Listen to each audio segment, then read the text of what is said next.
Hi guys, நாம இந்த வீடியோவில் நம்மளுக்கு பார்த்தீங்கன்னா சர்ச் பண்ணல டிவைஸ் மேனேஜர் நம்மளுக்கு ஸோ எப்படி நம்ம டிவைஸ் மேனேஜர் ஓப்பன் பண்ணுறது ரொம்ப சிம்பிளாக பார்த்தீங்கன்னா நீங்கள் ஓப்பன் பண்ணிக்கலாம். சர்ச் பார் கிளிக் பண்ணிட்டு sysdm.cpl டைப் பண்ணி கண்ட்ரோல் பேனல் ஐட்டம் ஓப்பன் பண்ணிங்க.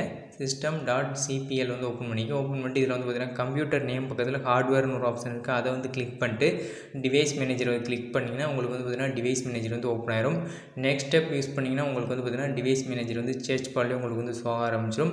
இப்போ பார்த்தீங்கன்னா நீங்கள் சர்ச் பாரில் பார்த்தீங்கன்னா நீங்கள் விண்டோஸ் பவர் செல்னு டைப் பண்ணி அதை ஓப்பன் பண்ணிங்க. விண்டோஸ் பவர் செல் டைப் பண்ணிக்கலாம். டைப் பண்ணால் ஃபஸ்ட் ஆப்ஷன்ஸ் பார்த்தீங்கன்னா விண்டோஸ் பவர் செல் தான் இருக்கும். அதை கிளிக் பண்ணி நீங்கள் ஓப்பன் பண்ணிங்க. ஓப்பன் பண்ணிட்டு இதில் பார்த்தீங்கன்னா நீங்கள் நான் சொல்கிறது கரெக்டாக டைப் பண்ணுங்கள். இப்போ பார்த்தீங்கன்னா இதில் net space user space administrator type பண்ணிட்டு ஸ்லாஷ் போட்டுங்க. இப்போ பார்த்தீங்கன்னா ஆக்டிவ் இப்போ பார்த்தீங்கன்னா நம்ம எஸ் டைப் பண்ணி நம்ம என்டர் கிளிக் பண்ணிக்கலாம்.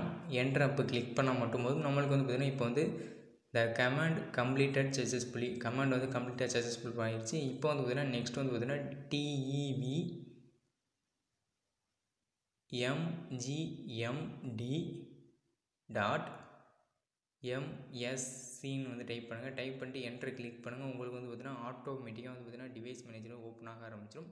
இந்த வீடியோ பிடிச்சா லைக் பண்ணுங்கள், டிஸ்லைக் பண்ணுங்கள். தேங்க்ஸ் ஃபார் வாட்சிங் சேனல்.